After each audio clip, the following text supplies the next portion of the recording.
So one of the things that struck me last night in John's speech was when he mentioned that one of the first casualties in violence and war is hope, is our own ability to imagine peace, our own ability to believe that another world might be possible.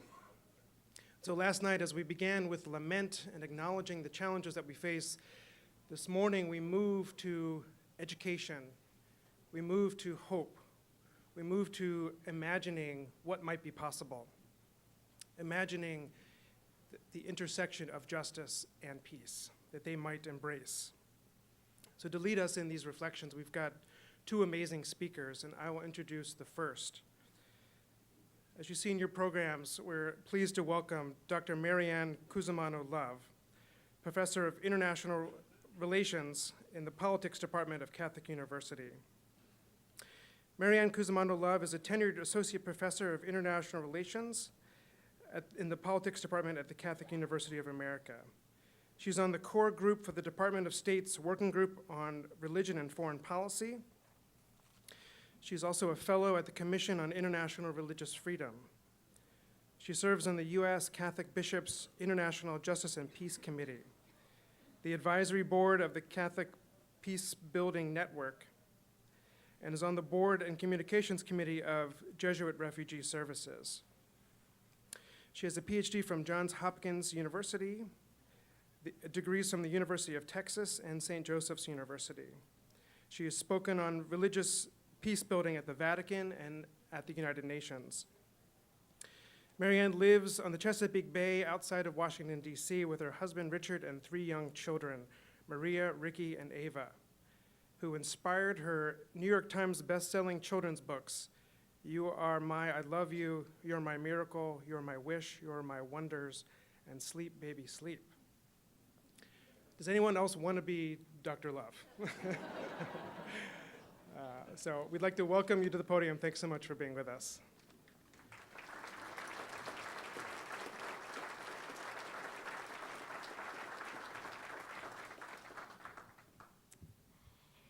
Thank you for your kind words, and thank you for this chance to be here and be part of this great conversation that you're having here this weekend. I think it's a very timely moment to be having these conversations. I regret I wasn't able to hear the speaker last night as I was on the road giving a talk up the road in Camden, New Jersey. But it's very evident that the Spirit is among us because his themes that he covered will I think, flow quite naturally into what I'd like to talk with you about today. And hopefully the Spirit will keep flowing as your weekend goes along. So thank you for each of you, first of all, for all the work you are already doing to build justice and peace, to make it real around the world, in your communities, in your neighborhoods, in your churches, in your families, and in our nation and the world. And we're going to talk a little bit about that today. I'm going to try to share with you some stories of people I've had the chance to walk the road a bit with. But given that Monday is the anniversary of the death of Oscar Romero, he's been a bit on my mind this weekend. And in his last homily, these were the themes of his last homily before he was murdered in El Salvador while saying Mass. And his themes were human dignity and liberation, the advancement of women, the negative impact of a culture that excludes people, the need for all of us as people of faith to be open to change, and the imperative that all of us must be the ones to build peace. This is not just the job of governments or the United Nations or distant diplomats, but it's our job. And we all must work together to stop the killing.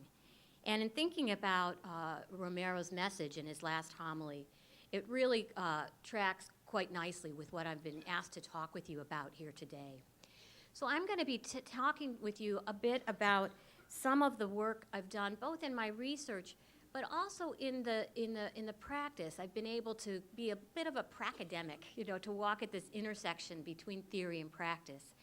And I've been looking and following and trying to tell the stories of people of faith at the front lines of conflict around the world and how they are responding creatively, letting the Spirit move through them, responding in very creative and courageous, heroic ways to build peace around the world. And in following it and trying to document some of these stories, I find the common theme. So if you want your bottom line up front, the 5 points that I'll be tracking out in these stories, I find that they are practicing just peace. And these are the 5 components that I see in the way they practice just peace around the world in working to build peace in areas of conflict. First of all, it depends on participation. They work to expand participation, participation, participation. Participation in building peace, not among only the combatants or the government leaders, but around the people most impacted by the conflict, the victims, if you will, of war. But they don't see them as victims.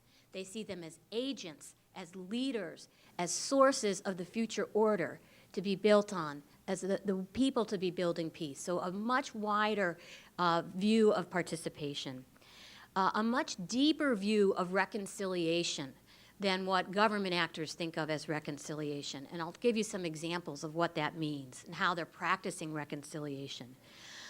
The imperative of right relationship, of restoring right relationships within families, within neighborhoods, within communities, as well as at the national and international level.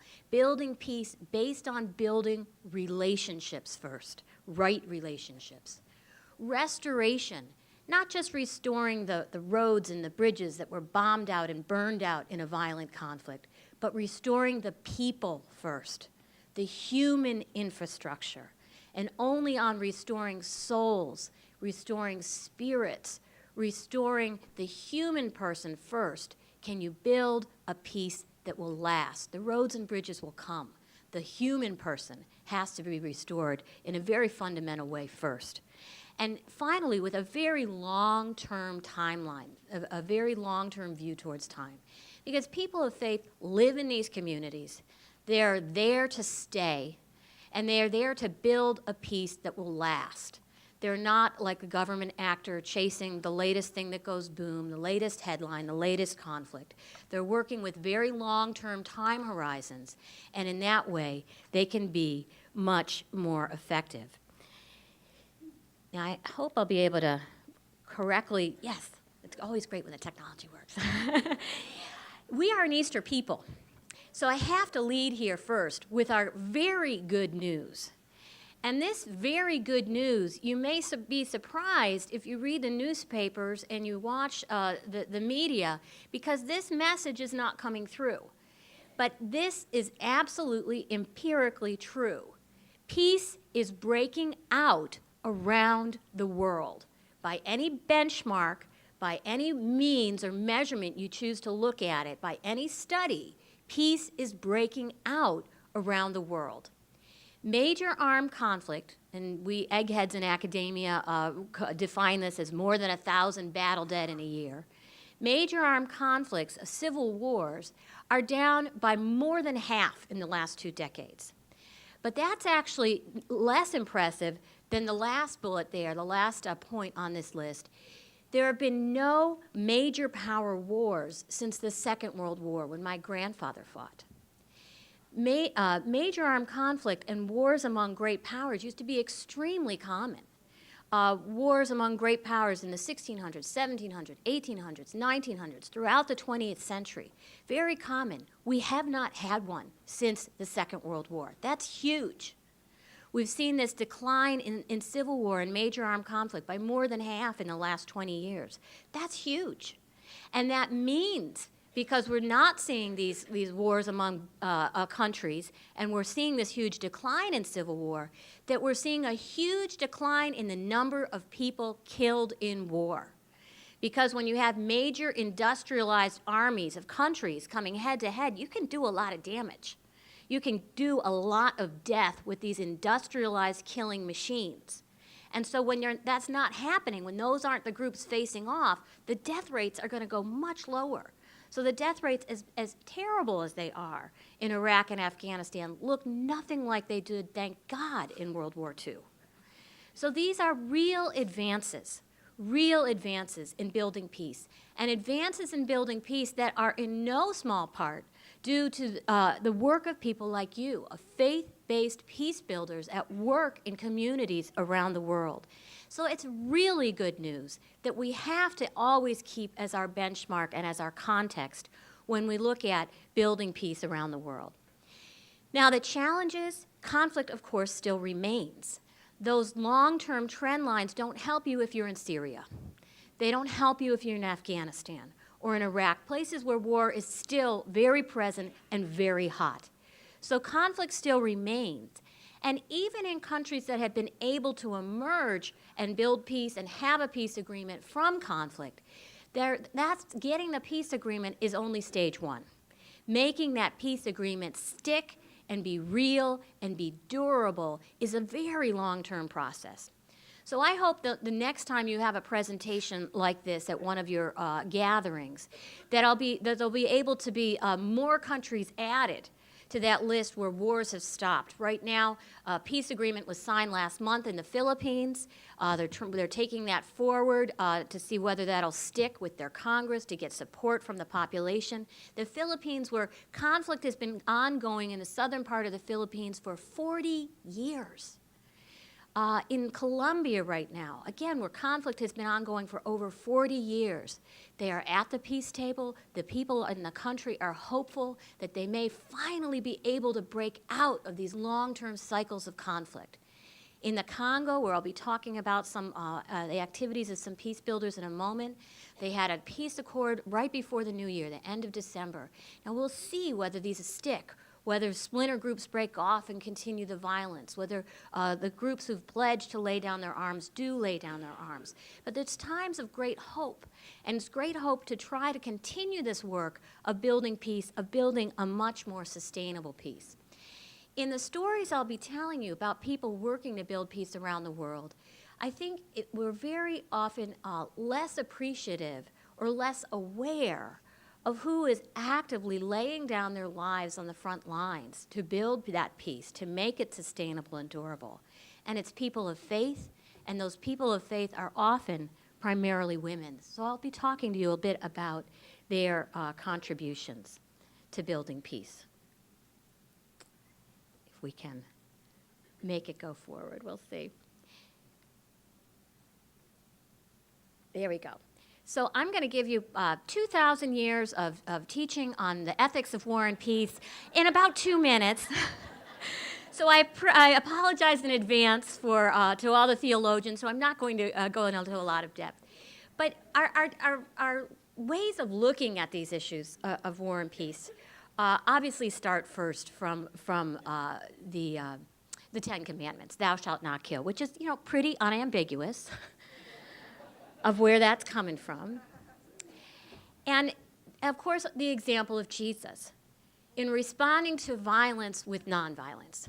So when the military came to round him up to murder him, he did not respond with violence. When Peter took out the sword to respond in self-defense, our Lord Jesus Christ chastised him and said no, and healed the guard whose ear was severed. So Jesus and his disciples did not respond to his assassination, to his political murder, with the formation of the Galilean Liberation Front or the Galilean Self-Defense Forces. He didn't do that. He gave us a very clear example of how to respond and to say while they were killing him, forgive them, Lord, they know not what they do. Not later. As he's actively being murdered, he's praying for the other who's killing him. What an example of the power of forgiveness and reconciliation. What an example. So very, very clear in our roots of Christianity where nonviolence fits in this story. Of course, the story changes when we become part of the Roman Empire and they start to ask, is there any exception? Is there any way which we can use self-defense in a justified way? And for all the criticisms you can make of just war tradition, it is important to remember some of the contributions of it, which is to remind us that even after conflict breaks out, we are not beasts. And even in war, we can contain ourselves. We must try to behave as moral beings, even in a conflict. And we must try to protect the most innocent, even after the guns start blazing. And that, I think, is a contribution. There is not an arms control agreement signed around the world. There is not a military tribunal court-martialing a soldier for massacres committed during wartime that does not owe a debt to the DNA of just war tradition. So for all we can criticize it, it is important to remember the ways in which it has worked tirelessly to at least try to constrain and restrain conflict. From my own tradition, the Second Vatican Council really moved us back on this path towards nonviolence and justice and peace. To say, how is it possible that Christians slaughtered each other in the Second World War in such horrific numbers, as well as slaughtering Jews and everyone else? How did that happen? How can we rethink our approaches to justice and peace in a way that puts human rights front and center? And human rights not of Christians or Catholics, but human rights of all people front and center. And so at the time that this document, Pacem in Terris, Peace on Earth, was written 50 years ago, really a very radical document. You know, Martin Luther King was in jail in Birmingham, you know, because he was speaking out about racism and justice. Nelson Mandela was in jail in apartheid South Africa in 1963 for speaking out against injustices of apartheid. Vast portions of the world were still under oppressive colonial rule. Vast portions of the world were under the Soviet Union, where Christians and people of faith were in Soviet gulags. Fascist governments were in power, even in Europe, in Spain, in Portugal. Women could not open a bank account in Spain in 1963. Military dictatorships were in power from Syria throughout Latin America. So in 1963, when Pacem in Terris was written, it was a really radical document saying all of that is wrong. Peace cannot stand unless it's built on justice, and it cannot stand unless it's built on human rights. The only function of governance is the common good of all. The only function of government is promoting the good of all. The word the common good, the phrase, appears in this document as many times as the word God and Jesus Christ, which for a pope, you know there's going to be a lot of words about God and Jesus Christ. So it's telling you a bit about where they're coming from. And for the Catholic Church, it changed our structures of the church to create commissions of justice and peace at all our dioceses and parishes and dioceses and national levels, as well as at the Vatican. And it continued this theme that peace building is all of our jobs. It's not the jobs of government. The just war tradition only tells you how to limit conflict. It doesn't tell you how to build peace. And so we've been moving, all of us, in trying to develop ways of practice and ways of thinking about building a just peace. And again, I'm going to give you those 5 points before I start to tell you some stories. I'm not sure if I'm just pointing in the wrong place. Oh, I did want to tell you about Pope Francis.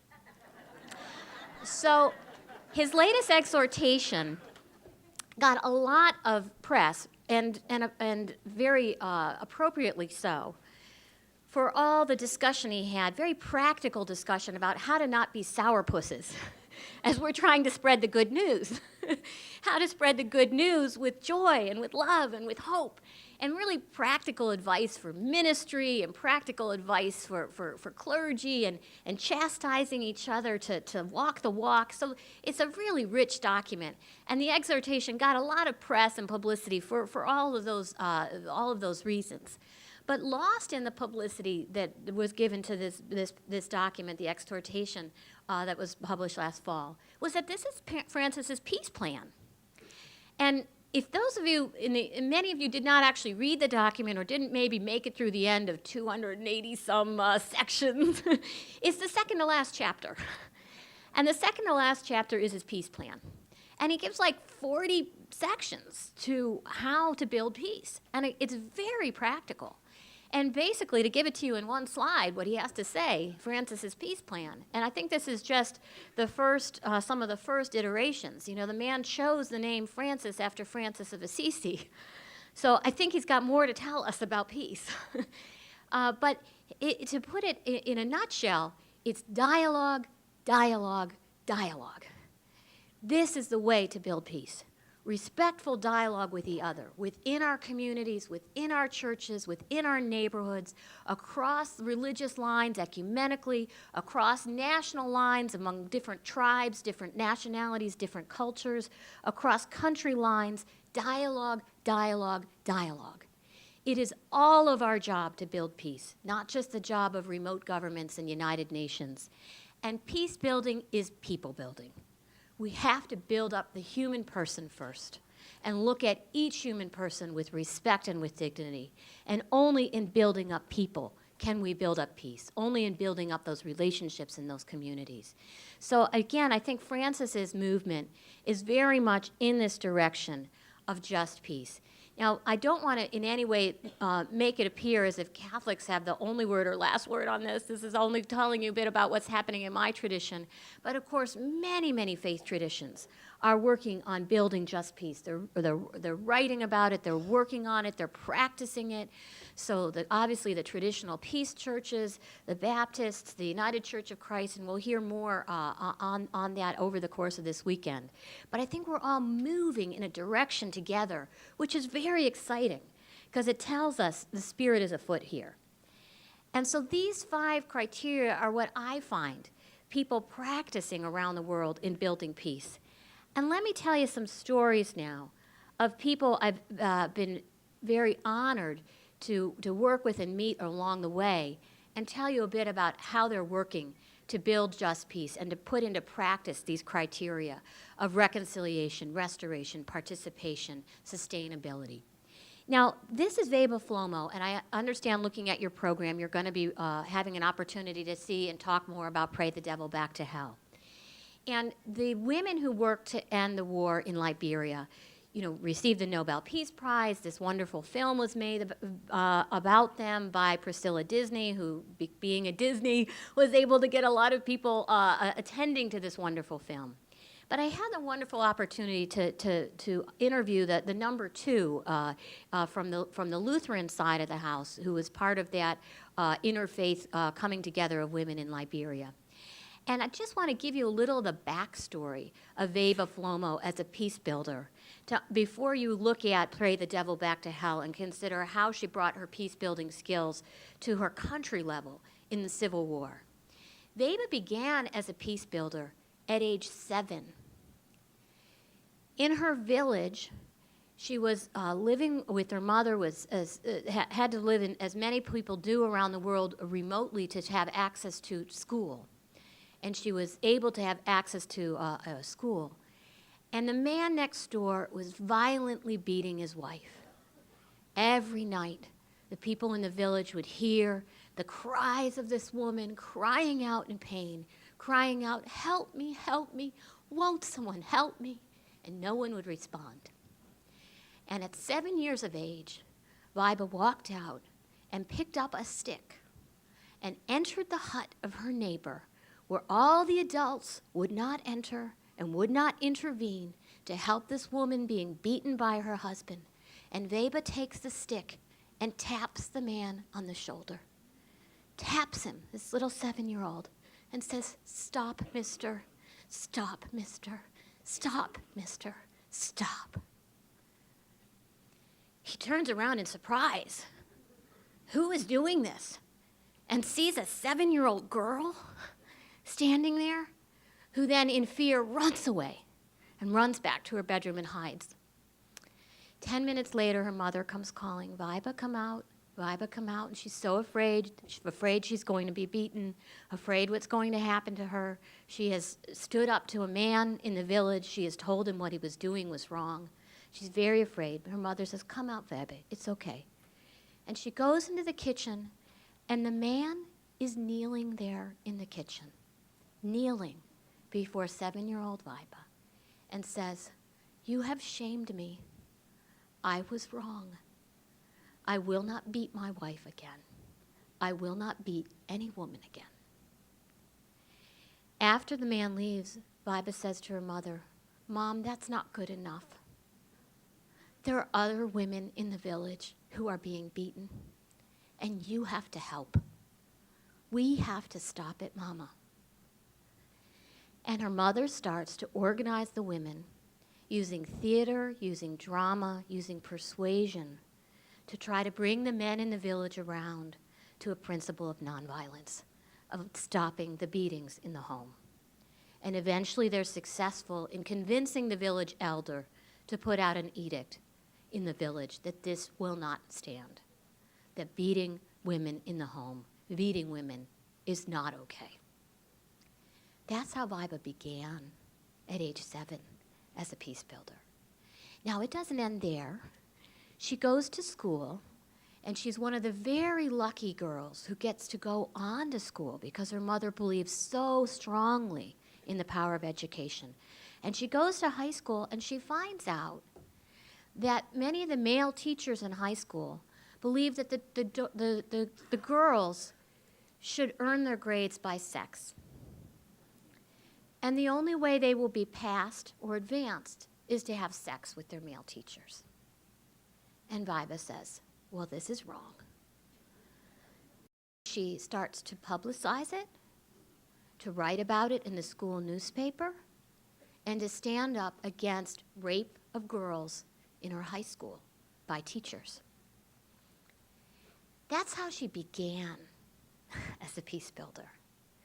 So when you look at the film and see her intercessions in the civil war in Liberia, I think you can understand this more holistic vision of looking first at as peace building as people building, as starting first with building up and restoring the dignity of the human person in the home, in our kitchens, in our bedrooms, in our villages, in our schools, before she went on to the national and international level of peace building, of working at reconciliation and participation of the poorest and the victims of conflict first, of starting there before you move on to the level of governments of countries.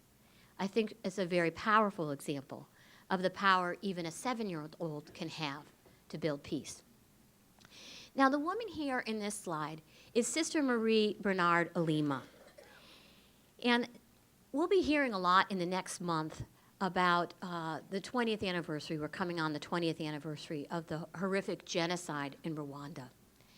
But what's often not discussed when you hear about the genocide in Rwanda, where 800,000 people died in a month, horrific genocide, is the spillover effect to the region and the way in which that war in Rwanda became the war in neighboring Congo, in which the genocideers fled across the border, and which armed groups came into the Congo, and the government of the Congo was too weak, and you had a continuation of decades of war in the Congo.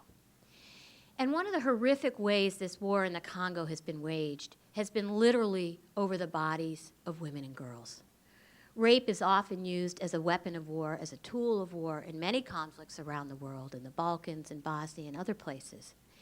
In the Congo, to use the word rape is almost too kind. It's almost a euphemism. When you're talking about sexual mutilation and destroying of girls as young as 5, grandmothers as old as 80, violated with tree branches, with machetes, with guns, as well as with male members.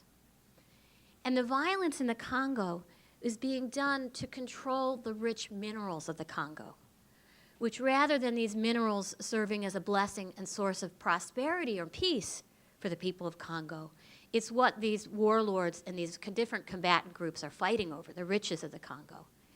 And if you look at a map of where the rapes are the worst in the Congo, and you look at a map of the mineral mines, it's the same map.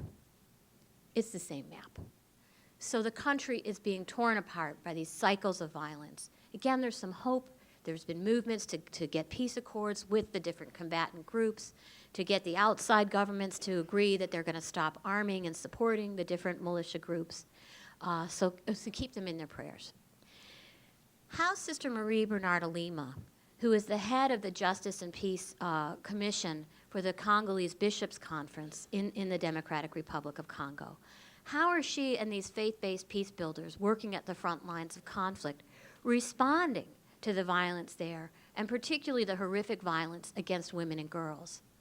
Oh, and I should mention, in a double form of violation, the women and girls after they're raped are then shunned. They're shunned by their families, they're shunned by their villages, they're shunned as being carrying the children of the enemy because they're often impregnated by their rapists. They're shunned as carrying sexual diseases, HIV/AIDS, and other sexually transmitted diseases, which they acquire through the rape. And they're shunned because they bring bad memories to the village of this horrific violence that was done. And in a blame the victim mentality, they're thought to bring shame to the family, that it's somehow the fault of these victims for being violated. So they don't have their families, their support structures, their villages around them as they go through this terrible violence to help them reemerge at the other end. So how are the faith-based actors responding? Well, they're doing all the kinds of things you would expect churches to do. They're responding with medical services, first of all, to help to take care of the horrific medical problems that these women and girls suffer. They're responding with social and psychological trauma healing and counseling services to try to help them heal around these psychological wounds. They're responding with education because, of course, these girls need to go to school to be able to have a future. And they're trying to respond with jobs training and skills building so they will be able to hold jobs to be able to provide for their children, the children whom, by the way, they embrace as the victims of these rapes, as the results of these rapes. These girls and women name their children, the children of the rapists, names like light and hope and grace. And they talk about these children as being gifts from God. That out of this horrific violence, that child allows them to see that something good can come even in the war. I mean, amazing, heroic response. And so Sister Marie Bernard Alima and others are working to help and stand with in solidarity with the women victims of this violence. But Sister Marie says, this is not enough. This is a reaction to the violence. This is not going to change. How can we change these cycles of violence? And these cycles of violence against women, we have to have women leaders, women in the political system, women running for office to end the culture of impunity, to end this culture of violence against women. So we need to be training them not just in sewing and earning a trade and micro-development skills they can use to earn a living. We need to be training them to run for political office. I don't care which party, which platform, they need to be in there writing the laws. In these women, she sees not problems, not victims. She sees them more as the sum of the harms that have been done to them. But she sees them as the leaders of a future Congo who will build a sustainable peace. She says, who more than these women and girls has a stake in building a peace that will last in this country? Who more than these women and girls who knows this war better, whose very bodies the war has been fought over their very bodies? Who will be more committed to making peace last in Congo than these women and girls? So she is training them to run for office. She is training them in leadership development, in political leadership. And she tells of a story of a girl who had been raped, now a woman, who came through their programs, who was illiterate, who learned to read and write, who learned basic skills, who went through their leadership training programs, who ran for office, and was elected leader of their village by the men who had raped her. That's reconciliation. That's reconciliation at a deep and profound level. That's restoration of the human person at a deep and profound level. That is building of right relationships, starting there in the village in a way that can work up to a peace that may last in that country. That's a view of sustainability, not Band-Aids and drive-by aid, but a peace that will last for generations. That's what she's about. And working when death threats are made against them oftentimes, these peace workers in those areas. They describe too often DDR. We have to have acronyms in my field, right? DDR, demobilization, disarmament, reintegration. It's part of the toolbox that governments and the United Nations bring when wars end. You have to get people to lay down the guns, to demobilize, and to try to reintegrate them into society after a war ends. By the way, none of which we did here in the United States after the Civil War. We didn't disarm the Confederate soldiers. We didn't demobilize them. There was no reintegration, certainly, of African American victims of the conflict in our country. And those armed forces, paramilitaries, were able to reassemble as terrorist paramilitary white supremacist organizations within our own country, the KKK and others, that terrorized and brought violence for more than 100 years and still exist today. So we tell other countries to do DDR. We never did it here. And we're living with the consequences of that today. But Sister Marie Bernarda Lima says, and many of the other peace builders, say DDR, as it's practiced as a tool of governments and policymakers around the world, is too often men with guns forgiving and paying off other men with guns for the violence they have done against women. Now, what do they mean by that? Well, the process typically is asking the usually male combatants, asking the male combatants to give up their weapons. And if they give up their weapons, they get money. And they also get a place in the police or security forces. So in the Congo, Sister Marie Bernarda Lima and others say, what we see is these paramilitaries, these combatant groups, terrorist groups, criminal groups, coming in, laying down their arms, getting money, and getting a new uniform. And the next day, they're your local policeman. They're your local military soldier. Just a new uniform. Same old war criminal. Now the police charged with protecting you. No, total impunity for the crimes that have been done. Why is this really endemic and problematic? Around the world, we see women disproportionately the victims of violence and entirely excluded from the peace table. In United Nations peace accords, since 1992, only 2% of those peace agreements had a single woman at the table. 98% of the time, there's not a single woman even in the room when a peace accord is being written. So the victims of violence have no role in discussion and in creating what the country is going to look like after violence. And by the way, the number's actually worse than that. If you exclude one country, the Philippines, that's had a tradition of female presidents, the number's really about zero. Zero presence of women at the peace table. And that has real consequences. Despite rape being used as a tool of war, in only 18 out of over 300 peace agreements is rape and violence, sexual violence as a tool of war even mentioned in the peace accords. In the monies given for post-conflict reconstruction, only about 2% of the money goes to women who are most victimized by the violence, meaning 98% of the money does not go to women, but goes to paying off the male combatants to lay down their arms. So it sets up an incredibly perverse incentive system, with the male combatants are rewarded with money and positions of power in the new government, in the new police and security forces, for the violence they've done, and the women and the victims of the violence are entirely excluded in the creation of the new country, the new political system. So it's understandable if that's the kind of justice that's being done, or injustice that's being done at the peace table, how about 50% of the time peace accords fall apart, if you're not including the people who have the most at stake in building a peace and the people who have been most victimized by the violence. So women experience war differently than men.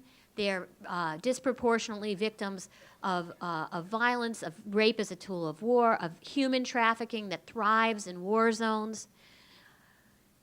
Women and children, Jesuit Refugee Services uses a statistic, 80% of refugees and internally displaced persons are women and children, literally fleeing the war zone, trying to get out of the way, but then being extremely vulnerable to rape, to human trafficking. So it's really key to start building your peace with people building. Peace building being people building, and start first with the people who have lost most. Now, lest you think that the stories I'm telling you of Sister Marie Bernardo Lima and the women of Congo are somehow an outlier, I want to tell you a little bit about Sister Pauline Asayo from Uganda, another country in the Great Lakes region of Africa, known cycles of war for many decades, and we're seeing some breaking out of peace in that country. Keep them in your prayers.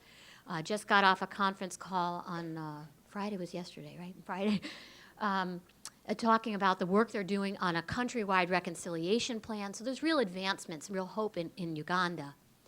But in Uganda, one of the horrific forms the violence took was child soldiers, with Joseph Kony and these combatants kidnapping children, forcing them to commit horrific acts, to be soldiers, the girls to be sex slaves, and forcing them, the children, to commit these horrific acts so that they would be shunned by their communities should they ever return back home. To not only make of them killing machines, to take these children in their formative years when they're still learning right and wrong and teach them how to be killing machines and obedient, but also to make sure that they would have no place else to go. They would have no skills, they would have no education, they would be shunned by their families and villages, so they would be entirely reliant on the warlords and would therefore stay with them. A horrific, horrific practice of child soldiers.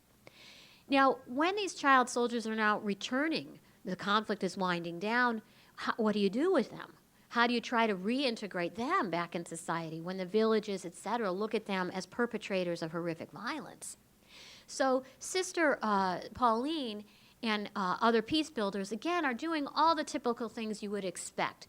They're doing medical assistance, social, psychological, trauma healing, counseling services, education, because of course they haven't been in school, so trying to make up on all the years of lost education, skills training, and job training.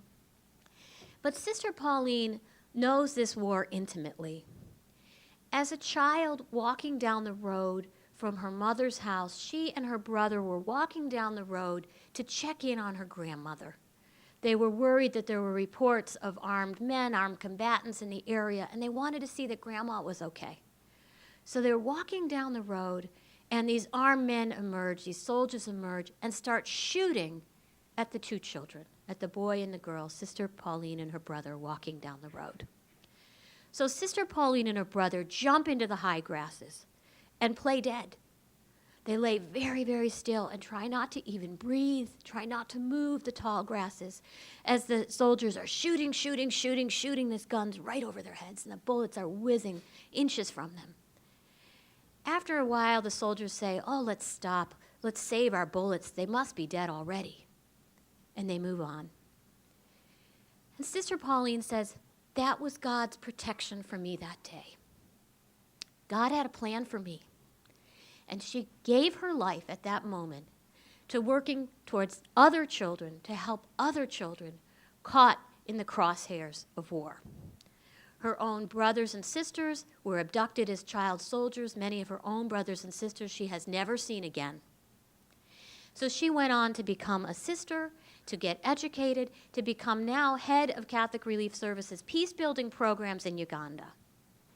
Now she says, like Sister Marie Bernard in the Congo, the social, psychological, trauma healing, counseling, education services, etc., that they're providing to child soldiers, she says, not good enough. These children are not victims. They are not a problem to be solved. They are a resource. They are the future leaders of our country. Who better than these child soldiers who have had their childhood stolen from them? Who will be more committed to building a peace that will last in Uganda? She is training them in conflict mediation, in peace building, in paralegal skills.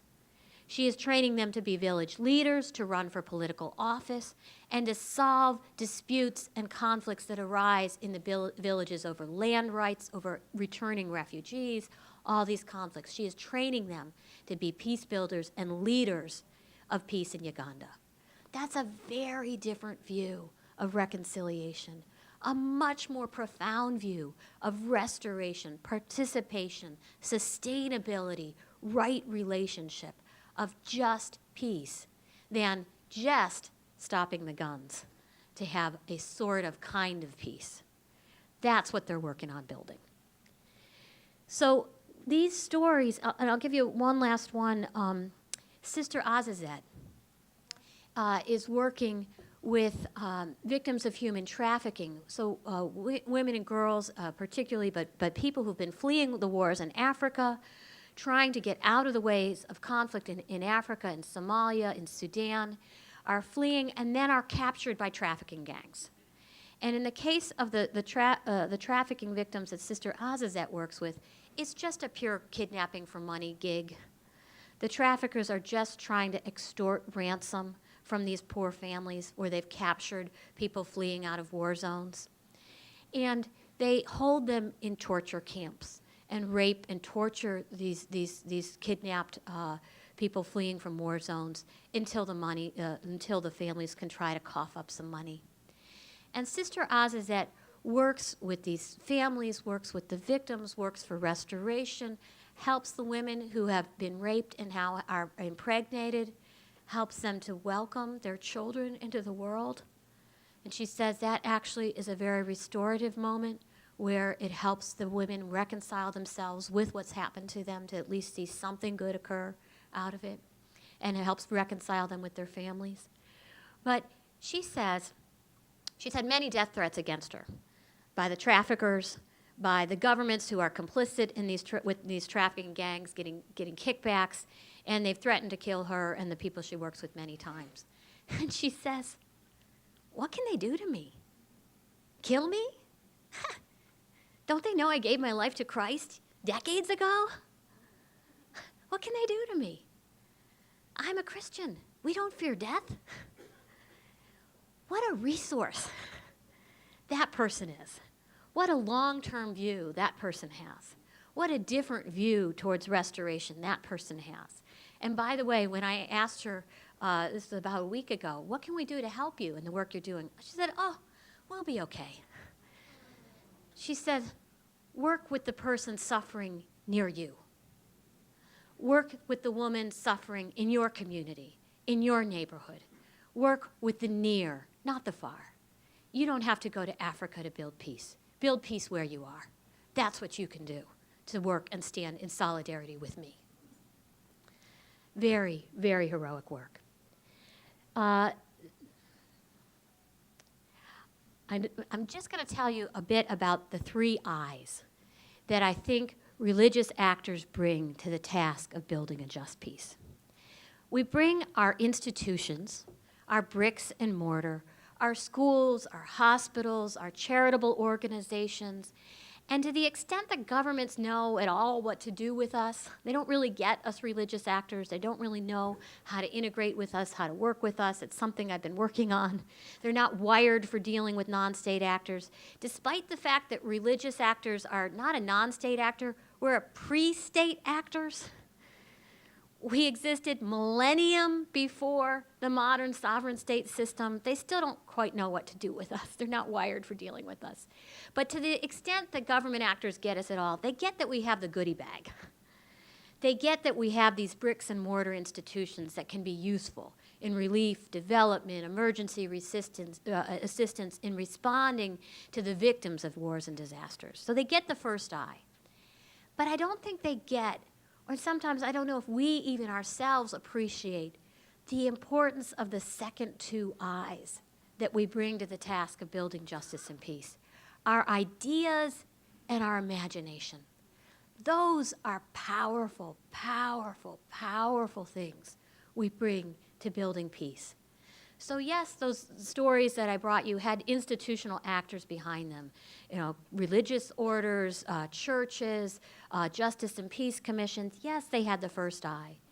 But really, when you are looking at building peace in areas that have never known peace, where does the idea of what peace looks like come from? How can you imagine peace?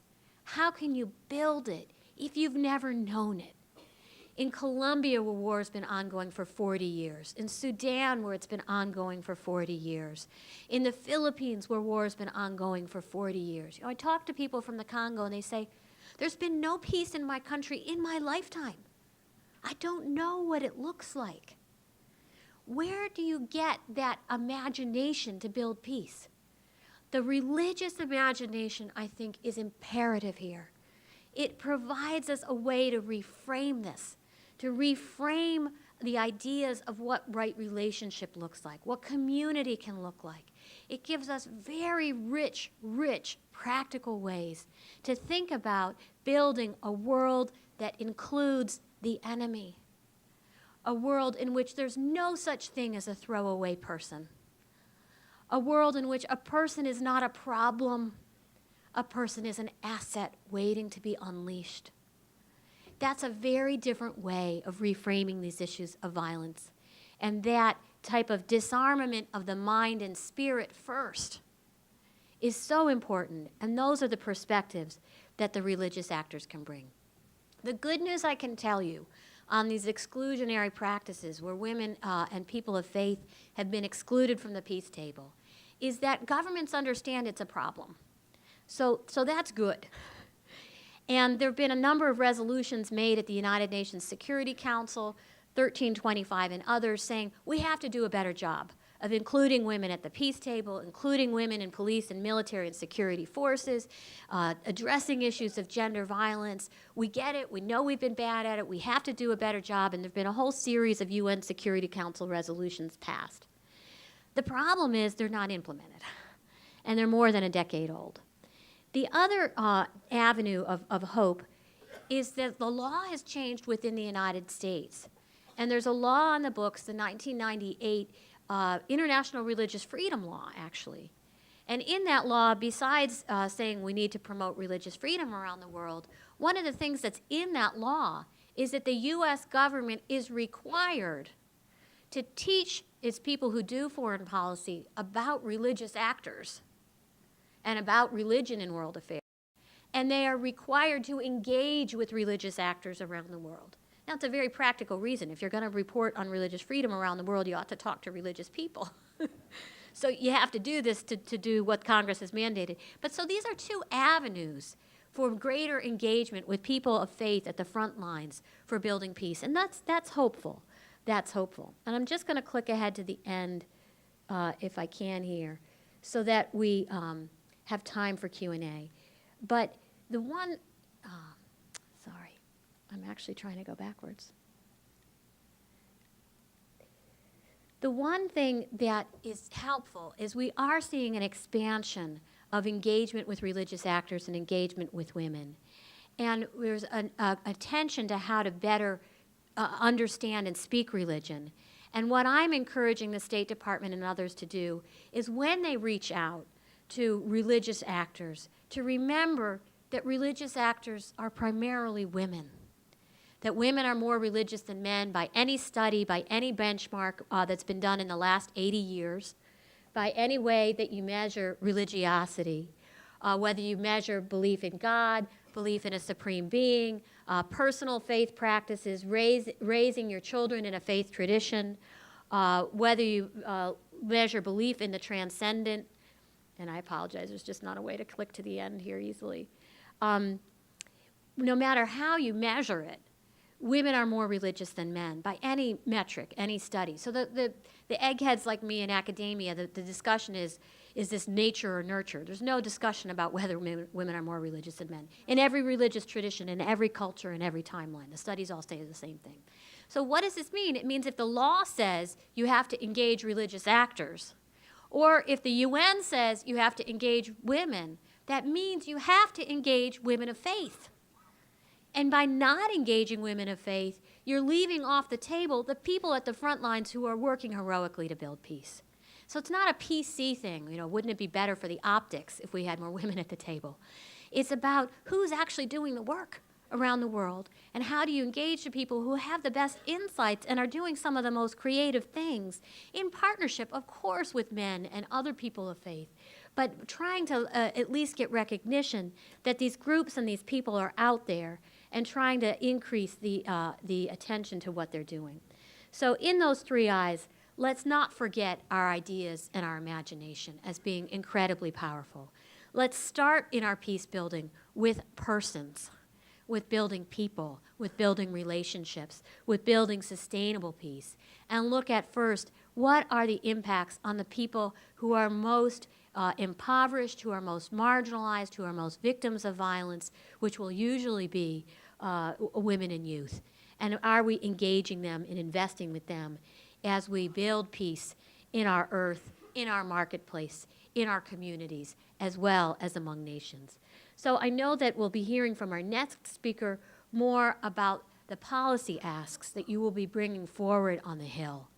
Are we investing in peace as a country? And the answer right now is we're not. We're investing in war. And if you look at the numbers of the budget, it's actually much higher, the levels that we're spending in military than it looks. So what's the front line, the first number you see is what's called the baseline budget from the Department of Defense, and that's about $600, $700 billion. But that's not really all they get. Then they get overseas contingency operations funding, which is the money for wars in Iraq and Afghanistan and elsewhere. So then that's several hundred billion more. But that's not all the money that goes to the military. All our military spending is not only in the Department of Defense budget. We have our whole nuclear weapons complex. Well, that's over in the Department of Energy budget. We have our whole Veteran Affairs budget. Well, that's in the Veteran Affairs Department. We have the military spending that we do to foreign militaries. Well, that's in the State Department budget. We have the Homeland Security budget that includes spending on anti-nuclear weapons and other things in the Homeland Security budget. So when you actually add in the military spending that's outside of the DoD budget, that's in all these other places in the budget, it comes to about $1 trillion a year that we are spending on war. That investment pattern is very durable and very, very pernicious. And it means that the number that's usually given is the United States spends almost as much as the other countries of the world. What it really means is we spend more than the rest of the world combined on our military. Not like the top 25, the number that's often given. And by the way, most of those other countries of the world combined who we spend more than are our friends, are our allies. So the disproportion becomes incredibly, incredibly evident. So that's a hard nut to crack. It's one that we really need you to raise your voices on. And I think those asks that we're going to hear more about in our next presentation are really key.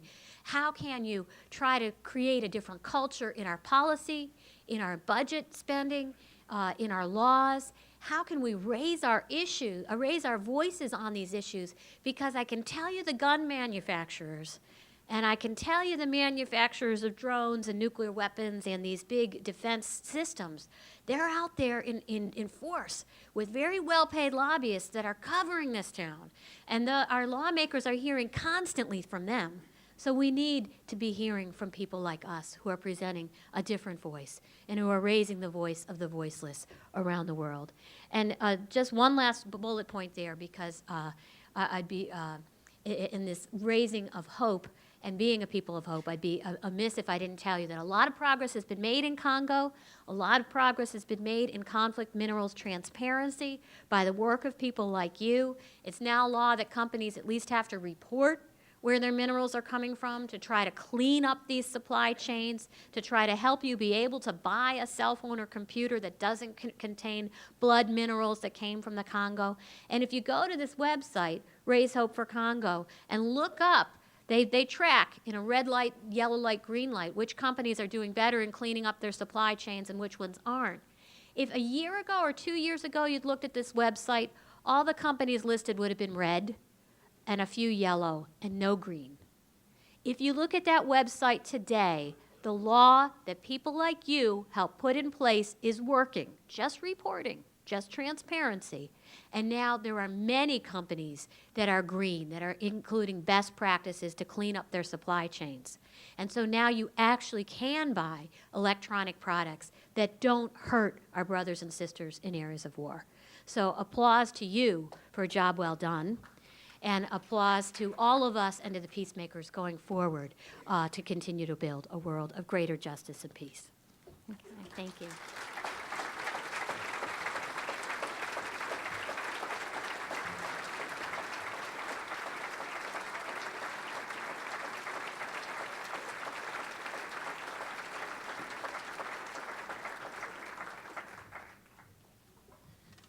Thank you, Maryann, for setting us on this path and giving us a tremendous background for this. I'd next like to introduce Reverend Dr. J. Herbert Nelson.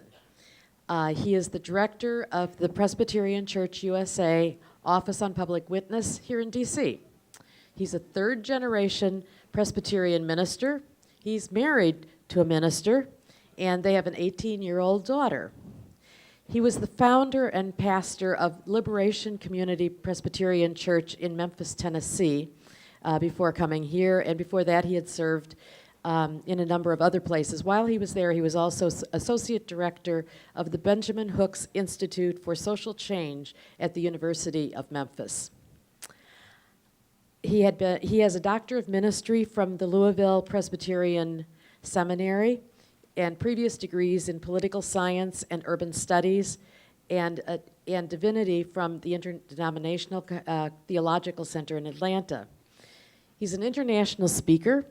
He's a tremendous writer, and his writings appear in multiple journals. I know him as a strong peace worker, concerned about just use of resources. Thank you, Maryann, for bringing up that use of resources, because that's a terribly important thing, very near to my heart, and concerned about the just use of resources, particularly in support of those who are at our margins. In 2012, he was a part of a group of 12 people, 12 faith leaders here in D.C., who were arrested in the rotunda of the Capitol for praying. It's against the law to kneel down and pray in the rotunda of the Capitol, in case you didn't know that. And they were praying in response to the budget that aimed to further damage those who are already vulnerable. And I think that's an important thing, and it's something that we need to all probably do. So, Dr. J. Herbert Nelson. And Dr. Love, this morning, standing between grace and love is hard.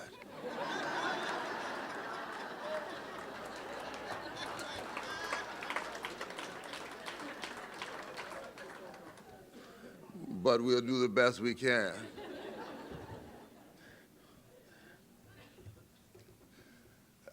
These are some very serious times that we find ourselves in. I want to thank the Planning Committee of Ecumenical Advocacy Days for having me this morning.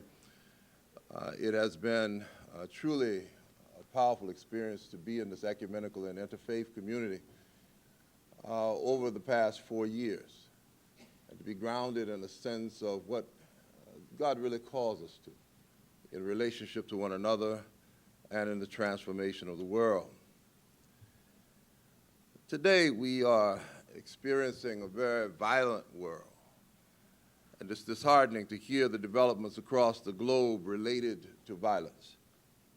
A suicide bomber on a motorcycle in Afghanistan, an internal civil war of sorts in the Sudan, the violence against women across the globe that Dr. Love has just finished speaking on, the restart of the Cold War, in a sense, between Russia and the United States over Ukraine, and the growing tensions around the globe that we may be engaging in World War III. However, we cannot point to other nations in the world without glancing in the mirror to see what we have as a problem right here in the land of the free and the home of the brave. In the United States today, since 1997, we are witnessing gun deaths of more than 30,000 persons a year. From the Revolutionary War in 1775 to the Persian Gulf War in 1991, which totaled 116 years, there were 650,858 persons killed in combat. There were 839 more persons killed by guns during this 18-year period in the United States from 1979 to 1997. We're living in a nation where it is safer to fight in a foreign war than it is to stand in the streets of our own country. And no longer can faith communities stand idly by and commit to performing burials while bowing to lobbyists whose motivations are driven by a false standard of profit and power. We stand today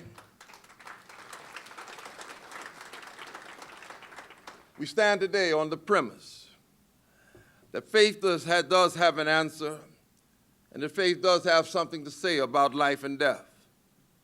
And therefore, it is imperative that we declare that our Creator affirms life abundantly while giving leadership to those of us who will challenge the false choice between guns and freedom. Jesus calls us to love our neighbors, and to love the Lord God with all of our hearts, with all of our minds, with all of our souls. Jesus did not give these words of neighborly love without a context. He uttered these words in view of a story told about a good Samaritan. A Levite was left on the side of the road dead after having been beaten. He was passed on by this dangerous road known as the Bloody Pass by his own kinsmen, including a priest. The Levite, who was viewed as oppositional to his cultural context, stopped and gave him assistance.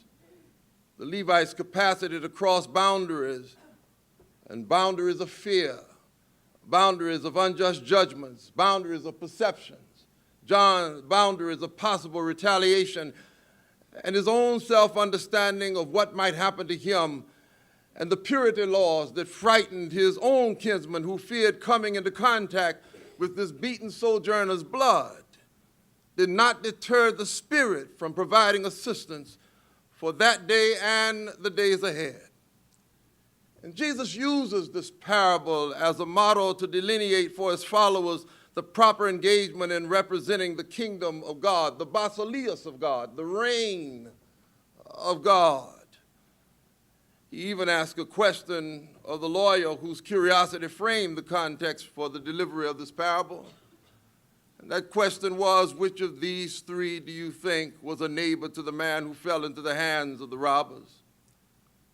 The lawyer responded, the one who showed mercy.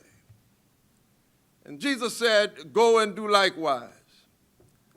The implication in this text for us today is that we are devoid mercy. The implication is that we are devoid what it takes to be compliant with peace and self-liberation. And as we extend ourselves in solidarity with others beyond our bounds of inclusion, we open a door for peace and while providing hope for a better opportunity for all. However, I am convinced that mercy and compassion is what we are really struggling with as a nation within this global society. The absence of mercy, the absence of compassion creates fear. Who is my neighbor?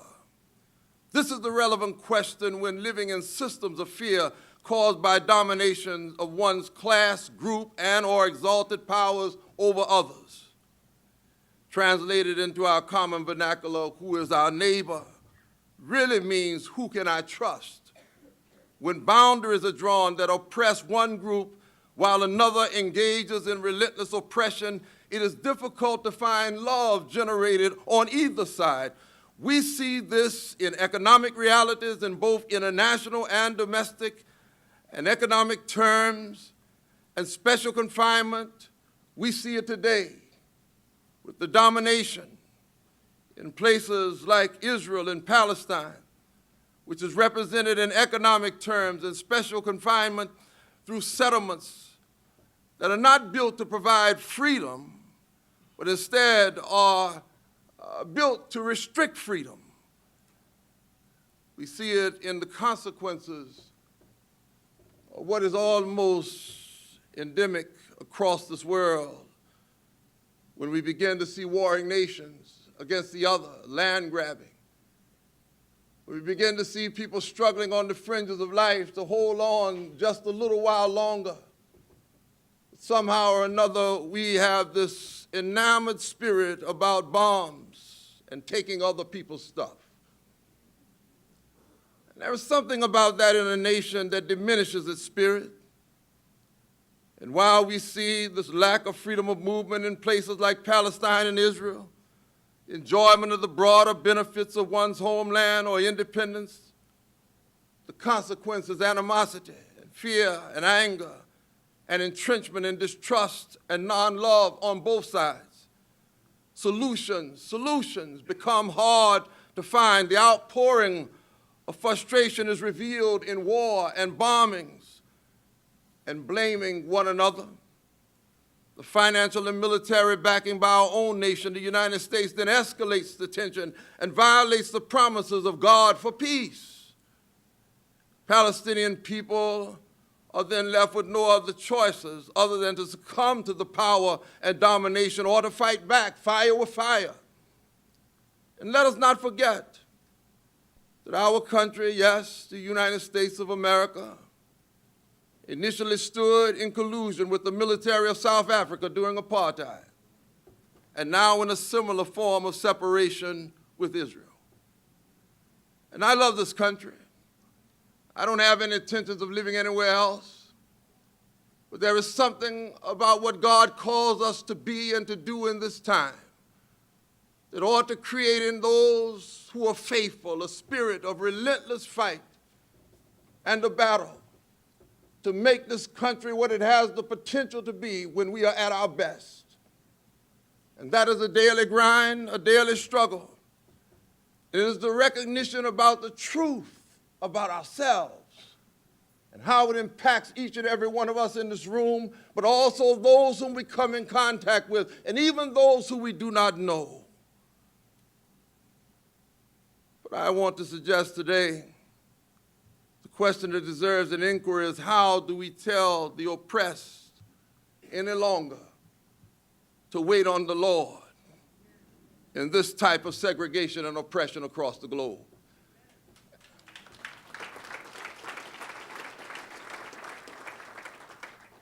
One of the asks that we will make is to rebalance the funding priorities from military spending to human security.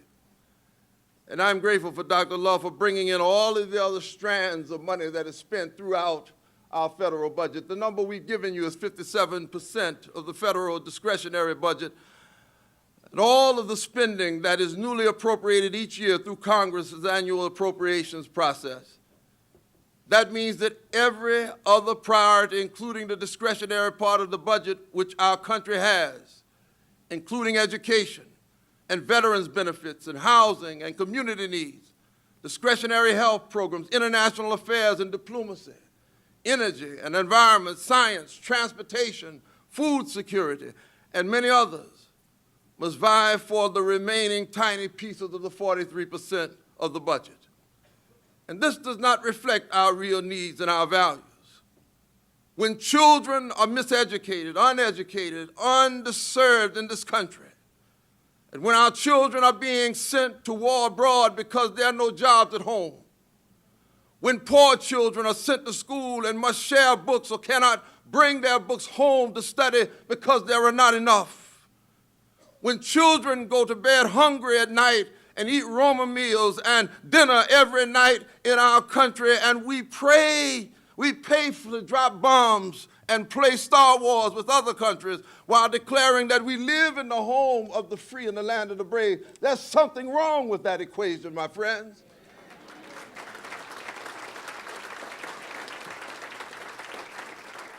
It is a moral travesty. It is a disgrace. We can do better than this, and the Church of Jesus Christ and the people of faith must stand up, take to the streets with vigilance, declaring no justice, no peace. That ought to be our declaration. And yes, it will mean getting out of our own comfort zones. It will mean getting in marches for the first time in our lives. It will mean getting up in the morning and wondering what might happen to our jobs. It might mean what will happen to those church folk when they turn on us back home. But I am convinced when we live in bondage and fear, we're not free anyway. So how do we begin to fight the good fight? Stand in the midst of all that is needed to bring about a global peace, but not some kind of placid peace where everybody's smiling and agreeing, but underneath can't stand each other. We do that in the church too.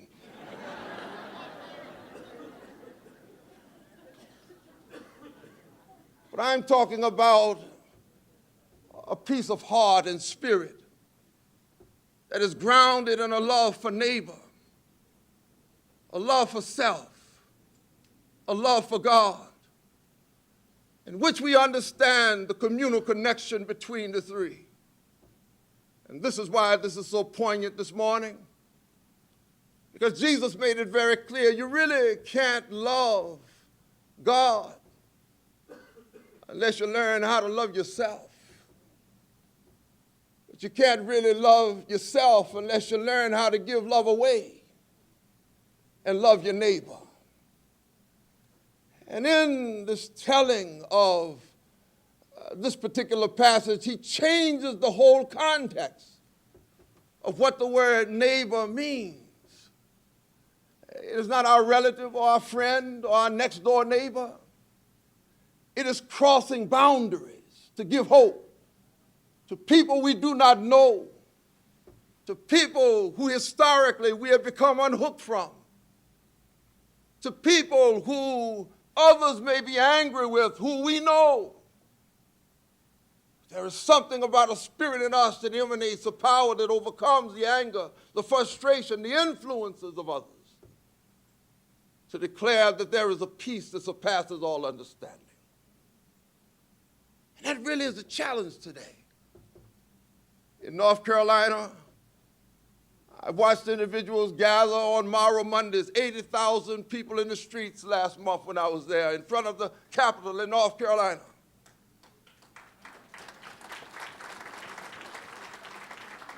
Led by the NAACP, Morrow Mondays is now spreading. I was down in Georgia, across from the state capitol at Central Presbyterian Church, preaching there on a Sunday morning in January, and just that week before, they had started Morrow Monday, Georgia. I'm suggesting today these kinds of movements must begin to take shape all across this country.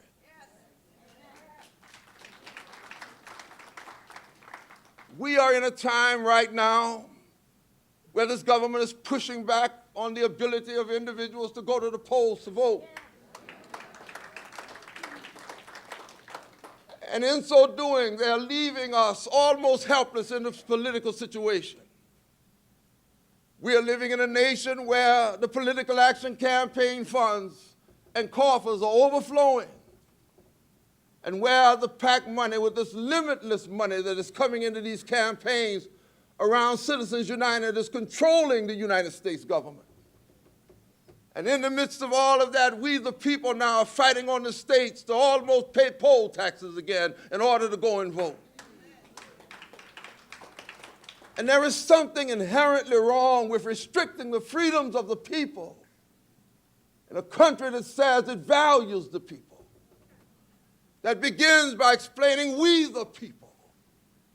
And it comes to an understanding that somehow or another we ought to be related to one another by our patriotism and our love for a country that gives us freedom. But as these freedoms today are being violated, it is imperative that we go to our congressional leaders and remind them the same people that put you in office are the same ones that can take you out. We must remind them that, again, constitutionally, the power is in the people in the United States, not in the corporations. We must remind them that corporations are not people and should not have the same rights as people.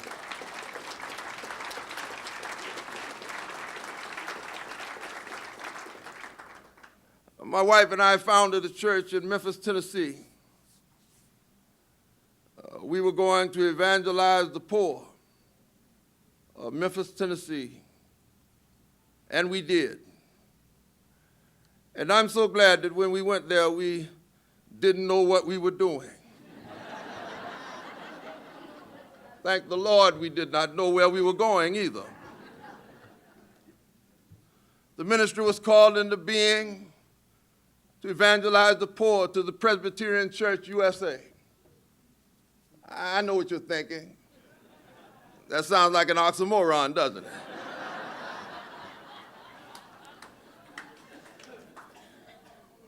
We represented the fourth organizing pastors of this particular new church development in Memphis.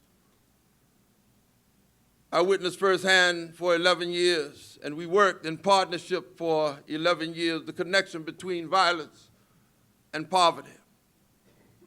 Two books I would recommend that you read: William Julius Wilson's book, When Work Disappears, The World of the New Urban Poor, written many years ago, but it is so deeply connected to what happens when individuals don't have work.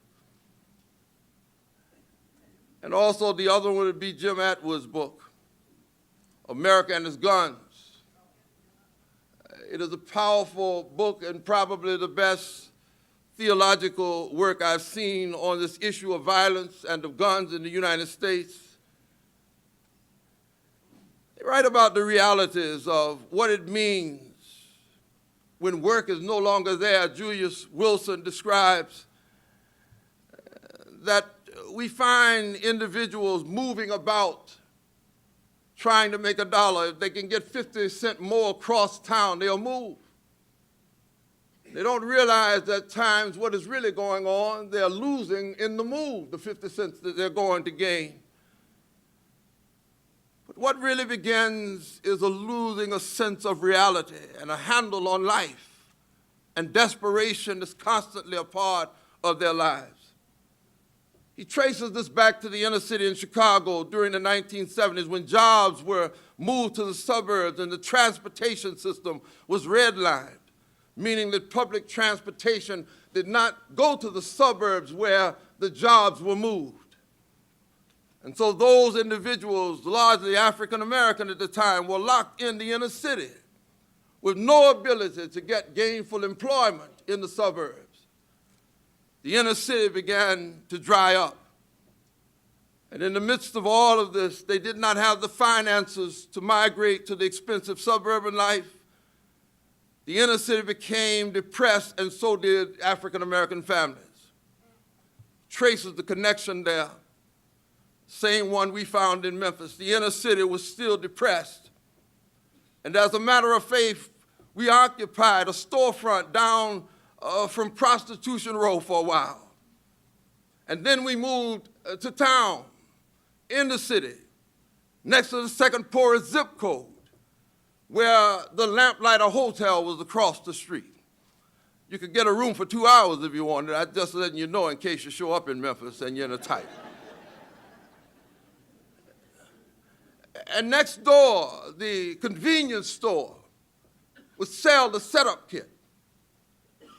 And that's the kit that gives you the scale to measure your dope, your cocaine, your crack. It gives you everything you need to smoke it in the store next door to the church. But if you are caught with the setup kit in your car, you would be arrested because you have paraphernalia. All of the traps that took place for the inner city poor while they try to get anesthesia from their pain from alcohol and drugs because no jobs are there, while the underground economy develops, the prostitution, the gun running and gun trading, the drugs,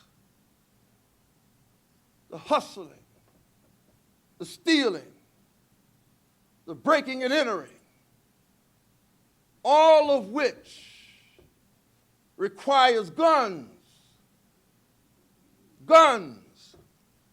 in order to protect them from their competition, and protect them from the police. The issue still remained a problem for those in Memphis who were locked into the inner city, no jobs. The drug dealer was the employer for both children and the adults. With no jobs, the hotel across the street from the church where you rent a room for 2 hours was often the haven for prostitution. The store on the corner got cited over and over again for selling alcohol to minors, went through the court system, would get a slap on the wrist to stop for 3 months and would start all over again with a new license and a sign that said under new management. The court system was co-opted. The city was co-opted. The inner city was barren and broken, and the people were barren and broken. And during our time there, we provided a ministry to an abandoned inner city. The inner city was abandoned by the economic machine and sent to the suburbs. The church abandoned the inner city for the middle class. The employers abandoned the inner city for expansion and the upgrading of a workforce. And all that was left was the remnant. Dilapidated buildings were left that reminded persons of what used to be poverty and pain, where the reality symbolized on the faces of the people, and the absence of an economic infrastructure was an invitation to the underground economy. Drugs, prostitution, numbers running, robbery became pervasive. Guns protected it all. The court system was a money-making machine. No one ever asked the question, how is it that you were never in trouble until 18 months ago? The explanation would have been simple. I lost my job, had no way to make it, and I got desperate. No district attorney ran on being soft on crime. They ran on being tough on crime. We'll lock these people up for the crimes they commit. The country adopted rules where you could keep a person in jail for 2 days, or the state, and the state would pay the city for 5 days of being locked up in jail. And so you knew when you went to jail you were going to stay at least 2 days.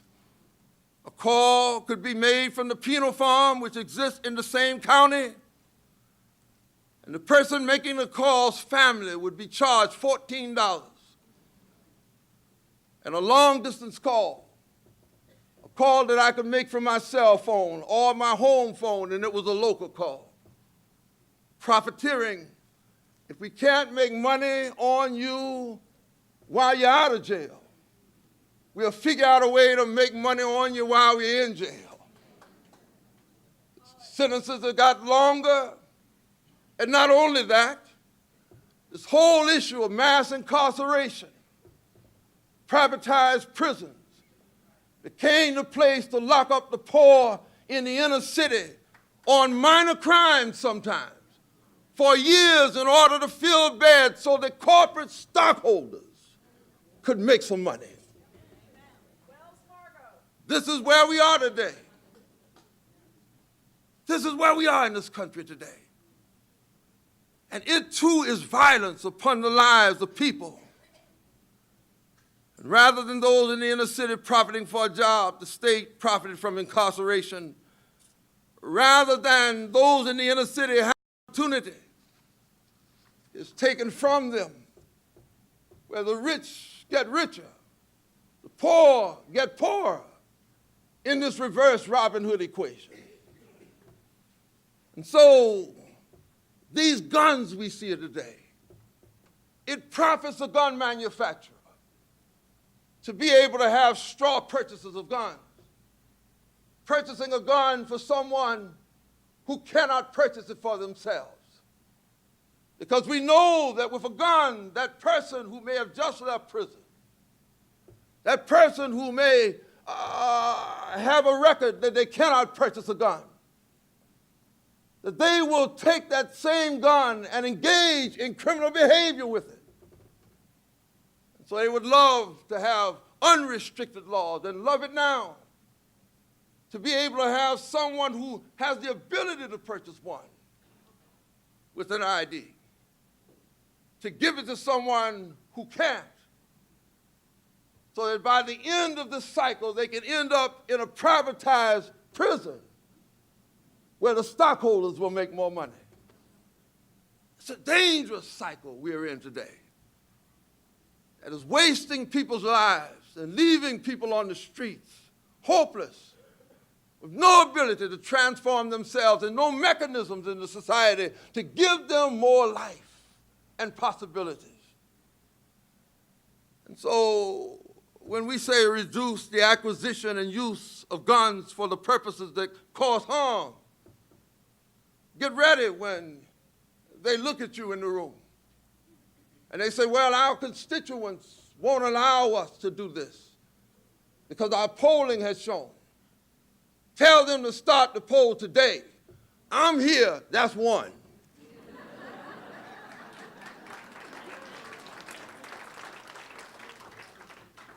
I contend that we've got to battle against this setup for the poor, stop by the side of the road, and give first aid to those children who cannot read and write but spend 17 years in school and getting a certificate of achievement rather than a high school diploma.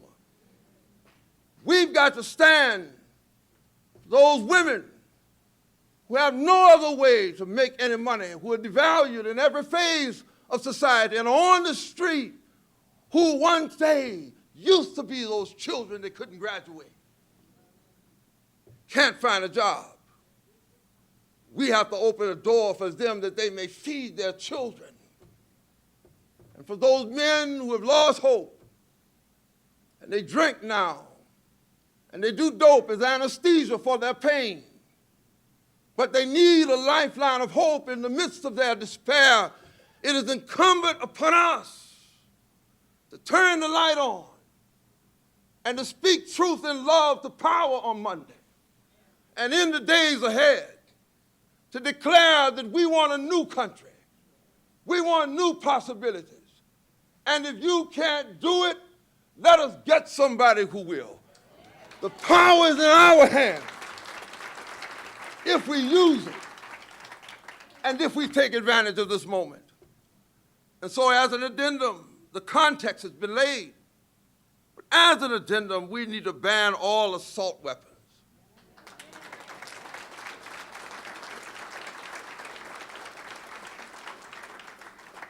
I'm not a hunter, but I believe if I shot a deer with an AK-47, I wouldn't have any prey. Nothing to take home.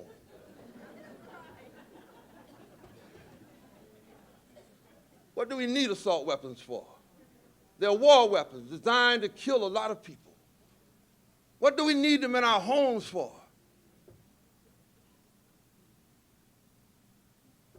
I want to also suggest that universal background checks. They tell you you can't do it. Our system can't be made sophisticated enough to do background checks. Yet on Sunday morning, you're singing out of your hymn book. They can send something up in the air. I think they call it a drone. You're singing Amazing Grace, and the drone is allowing them to sing it at the same time out of the same hymn book. But they can't get sophisticated enough to have universal background checks. I go to a pharmacist and get a decongestant. Let me see your license. I give them the license. They run a background check.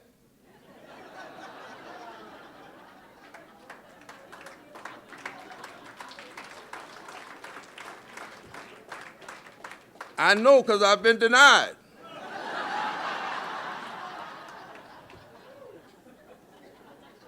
I think I need to straighten that one out. I wasn't trying to make methamphetamine, no.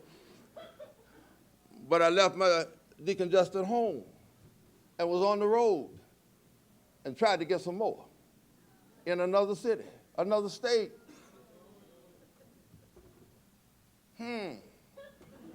How did they know?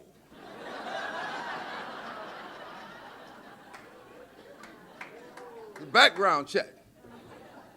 And it can be done with guns.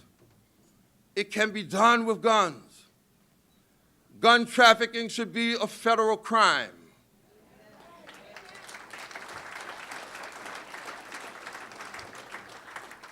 Currently, prosecutions only happen through a law that prohibits selling guns without a federal license, which carries the same punishment as trafficking a chicken or livestock.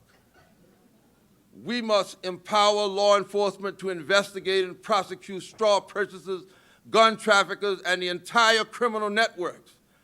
Our faith perspectives and holy books call us, first and foremost, to love one another, not to protect ourselves against one another, but to love one another.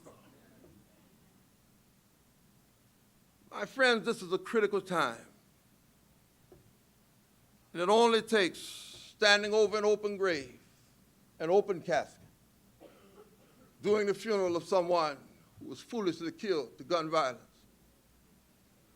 Don Williams of Bread for the World might say, if he were here today, when you have to do the funeral of a whole family with 3 caskets lined up down the front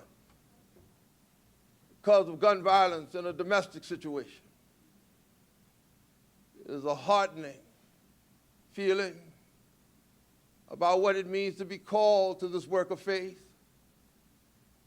And it takes us to places that we ordinarily would dare not go. And I am convinced we can complain all we want to, but if we don't go to the source, vote in every election, be informed in our voting, and if we can't get individuals to hear our cry, I don't care what party they're a part of, we've got to learn to vote, not by party, but vote by conviction. The party system in the United States has been set up for you to choose a category. But today it is not about categorical choices. It is about life and death. It is about fairness. It is about justice. It's about peace. It's about freedom. It's about being able to walk into a theater and not worry about getting shot. It's about going to a college campus or sending your child away and not having to worry about a mass shooting on its ground. It's about living in a land that promised, give me your tired, your poor, your huddled masses who yearn to breathe free, giving opportunity to those at the bottom that we might measure life not from the top down, but from the bottom up. This is the challenge of our day. And I am convinced that will only be met and reclaimed by those of us of faith who are willing to press on and hold out until the end, recognizing that this race is not won by the swift or the fleet of foot, but those who endure it until the end. Put on your marching shoes. Put on your walking shoes. Put on your grown folk clothes and go over to the Congress. Meet them in the district when you get back home at their offices. And let them know that we will stand here until you release the captives and set peace those who are stressed, and we declare that this is the land of the free and the home of the brave, and we will take no less. Thanks be to God who gives us the victory over and over and over and over again. Thanks be to God. Thanks be to God.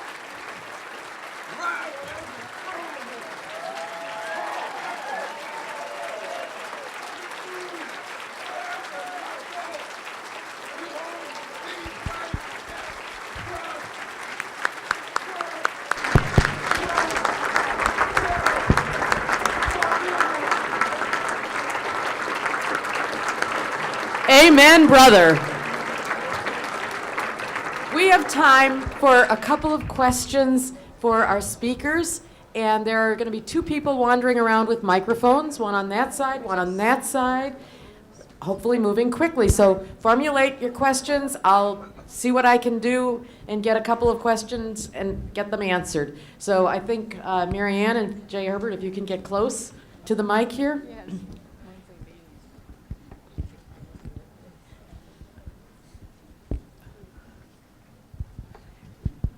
Okay, I see a question back there. You want to come close? In case they're for you? I'm really aware that we need a new voting rights campaign, and it needs to be massive and it needs to be nonviolent. We are losing voting rights to felons. We are losing voting rights to the ID war. We're losing voting rights to residency of college students, prisons. We're losing voters' ID to redistricting. We've got to reclaim voting rights again, and we've got to do it in a massive, nonviolent way. How are we going to reinvigorate our churches to be what Martin Luther King said we could be? Who would like to answer that question? Oh, here. Oh. Okay.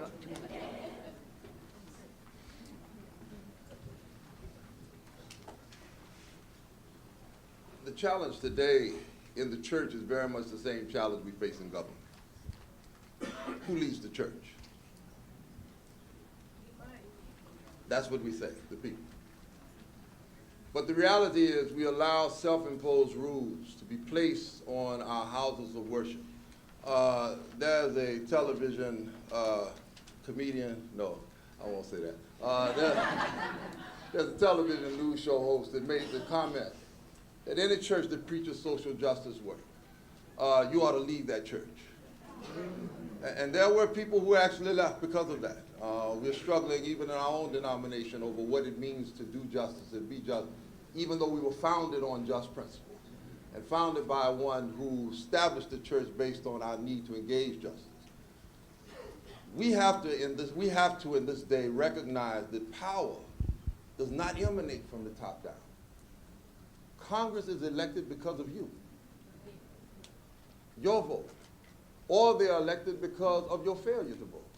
Yeah, that's right. And many of them count on your failure not to not vote.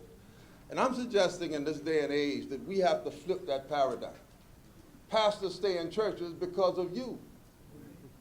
And leadership today, given what we are facing, ought to be in every church looking at how to transform this present reality for the people who are around the church, for the people who are struggling on the fringes of life.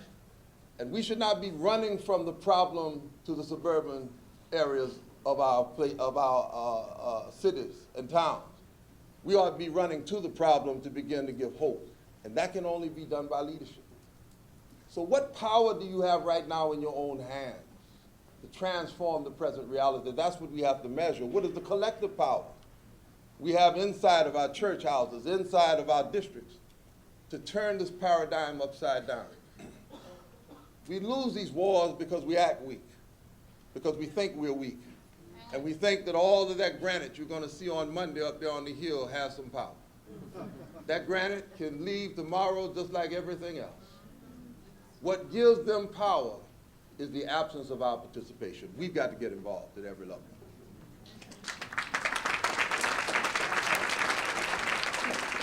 Okay, I think we have time for just one more question, unfortunately, and I see one over here. I have a question for Dr. Love. In Liberia, Western Africa, Ellen Johnson Sirleaf is the president. She is now serving her second 6-year term. She happens to be United Methodist. Would you comment on how she has done as a president? And would you also comment on how her being the first woman to be elected as a president in an African country, how that may have had ripple effects across the continent? It's huge. And it's an example we need to replicate in our own country and in every region. If you look at women's participation in politics, the numbers have not gone up in our own country since the 1990s. We're at the same low level of leadership positions. If you look at countries, other countries, India and the Philippines, for example, where women have reached high leadership positions, it's often because of an assassinated husband. Even here in the United States, an assassinated husband or a retired husband that built the brand that then the woman is able to walk through a door. That's not a good model. And when you look at the model in Liberia, that's a powerful model. When you look at, there's something out there called the Peace Index. If you haven't looked at it, Google it. The Peace Index lists the most peaceful countries in the world. It also lists the most peaceful states in the world. And the states that are high in the Peace Index and the countries that are high in the Peace Index have the highest levels of women's leadership. The Northern Europeans always do real well. The United States is the middle of the pack. We're behind countries like Liberia, like Guatemala, like countries that you wouldn't expect us to be behind. And when you look at the most peaceful states within the United States and the least peaceful states within the United States, the least peaceful states in the United States are the Confederate States, with high levels of gun violence, with high levels of murder. There's all the statistics. They'll give you all the metrics by which they measure it. And they take government figures, so they're not making stuff up. So I think the Liberian example is a very powerful one. It's a one that we need to see replicated, and we need to be electing different people to be able to be speaking for all the people. And on this issue of voters' rights and reclaiming our voters' rights, the law has been gutted by the courts. The part of the law that has helped us since Martin Luther King to try to reclaim voter rights is gone. It was gutted by the court. We need a new law. And there are models out there in other countries. What about automatic voter registration when you turn 16? Somehow the government knows who the taxpayers are. Somehow they know how to reach us and send us our forms. Somehow they know when you turn 18 and you're supposed to be registering for conscription. Somehow they know these things. Somehow they could be able to automatically register us to vote, to not put obstacles in the path. There is no such thing as voter fraud for which these ID laws are being created. There is no such thing. The voter fraud is our votes being taken from us, and we must reclaim them. We must.